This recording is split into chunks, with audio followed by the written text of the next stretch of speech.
Fault lines. 24 hours a day, 7 days a week. We give you the most essential information out there. Radio Sputnik, telling the untold. Shooting from the lip. We're taking no prisoners here. Real opinions from real people.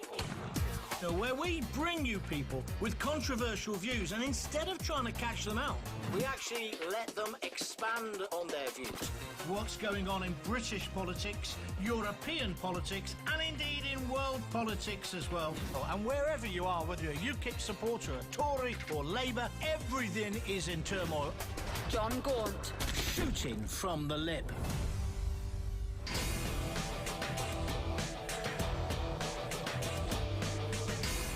Fault lines.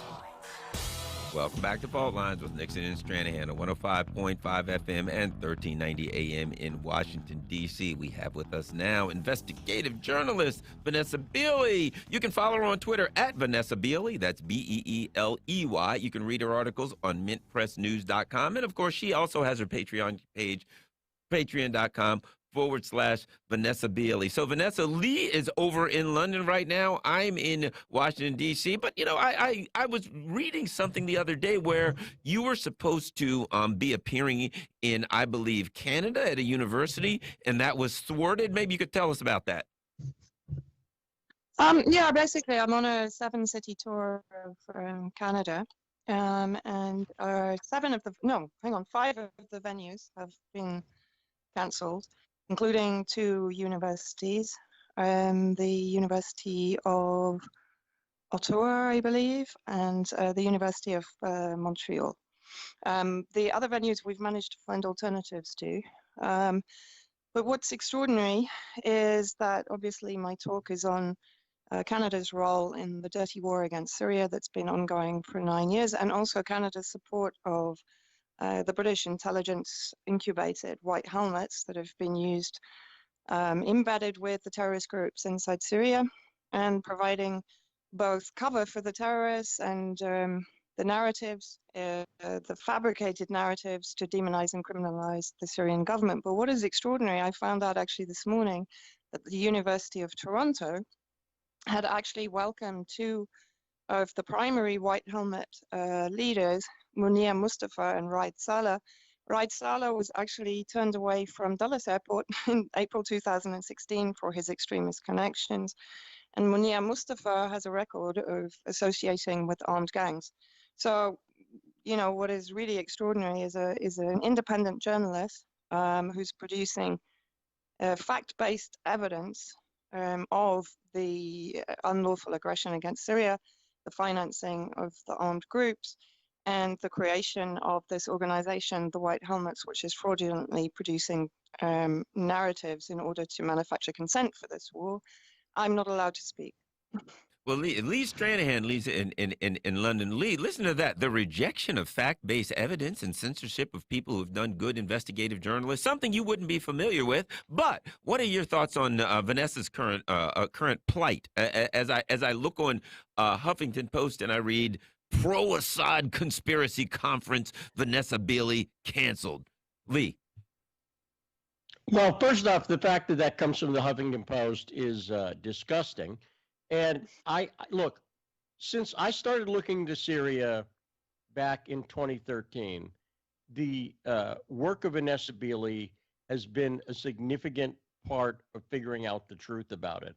And in particular, the work I'll note, the work she's done generally has been important, but the work she's done on the White Helmets has been very significant because it exposes something not just militarily going on, but a propaganda operation.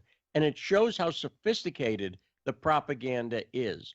It's not a matter of just calling someone a conspiracy theorist or an Assad puppet or whatever. That's fine. That's normal conspiracy theory stuff. This was a group that was set up to pretend to be something that it is not. Literally, they're pretending to be something honorable and good, a first responder group that helps people. And they don't just make that claim, but that claim is supported by things like Academy Award-winning films about them. And so the fact that Vanessa is being banned, and then that banning is being used to further attack her, uh, is very, very, very, very dangerous, and it's literally an assault on the truth. If they want to, if I assume the article doesn't point out a single solitary thing she said that's incorrect, and I'm sure Vanessa, when you get attacked, how often do they point out things that you said that are wrong? Like, do they even try? I'm really serious. How often do they even No, they try don't. to? They never try, do they? No, they never address the evidence. And the fact is that, on our side, on those that are challenging the dominant narrative, the evidence is consistently evolving. Of course, on their side, it doesn't. I mean, we're in a situation, a crazy situation, where they're calling me a conspiracy theorist after their conspiracy theory, which was the Duma chemical attack, has utterly collapsed, with the whistleblowers coming forward from within the OPCW to completely discredit the OPCW, to expose the corruption of the OPCW, and in turn to expose the fact that the White Helmets not only fabricated the evidence, but potentially murdered civilians in order to produce the narrative that they produced, which enabled and facilitated the unlawful aggression against Syria by France, the UK, and the US. So they're projecting their own conspiracy theorism onto me, but they're not evolving. I mean, not one of these journalists has picked up the Duma story. Only Peter Hitchens has had the courage, and Tucker Carlson. They've allowed Tucker Carlson to take the run on them. I mean, that's just an extraordinary situation. And the Huffington Post, Montreal Huffington Post journalist, she's a social affairs journalist. She has no experience in Syria. She was basically, I believe, triggered by the UK intelligence operatives within Huffington Post to basically copy-paste a previous smear against me. I've challenged her. I've invited her to the talk tomorrow in Montreal to display her expertise on Syria and to come and actually debate me on the facts that I produce. Of course, I've had no response since then.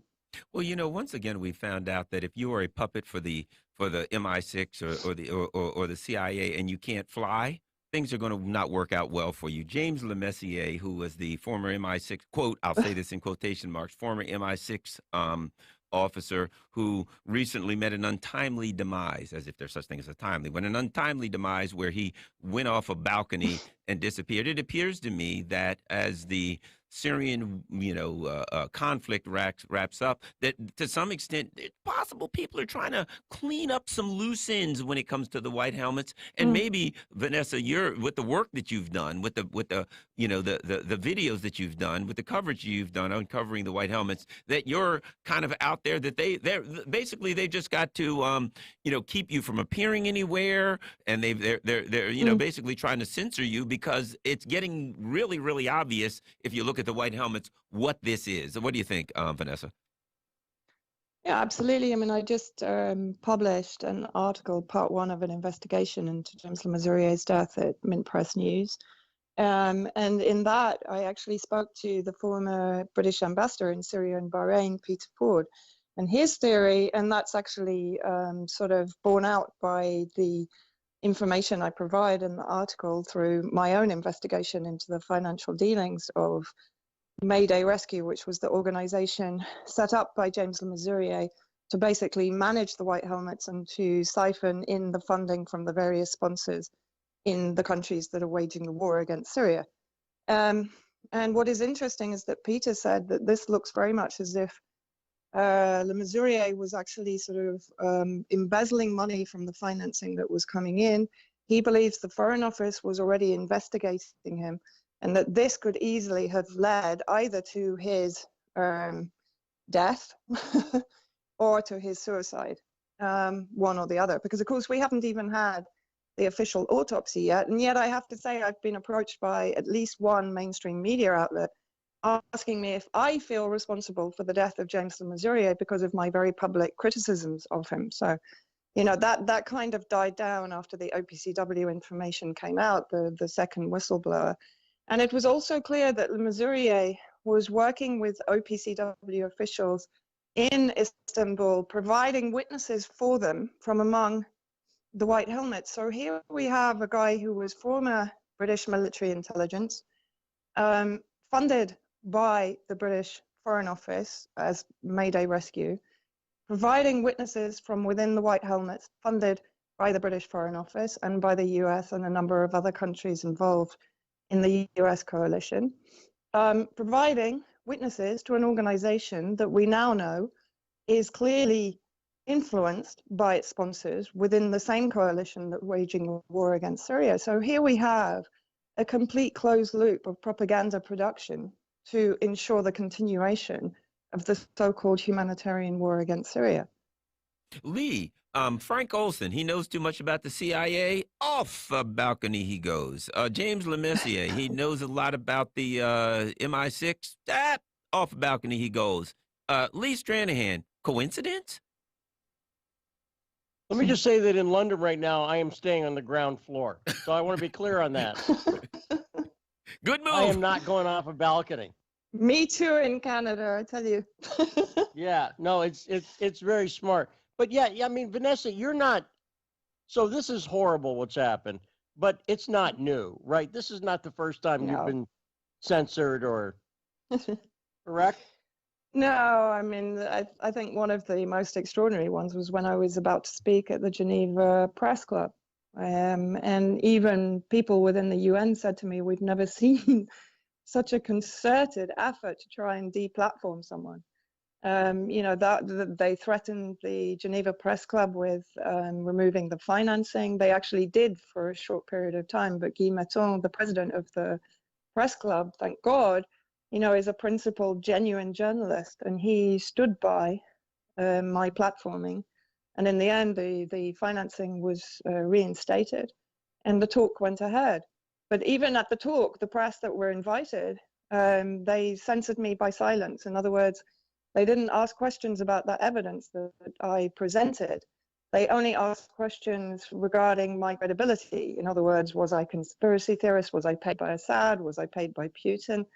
The usual stuff. So they didn't address the evidence. And then the articles that were written after the event were, of course, again, the usual smears. No addressing of the evidence that was produced.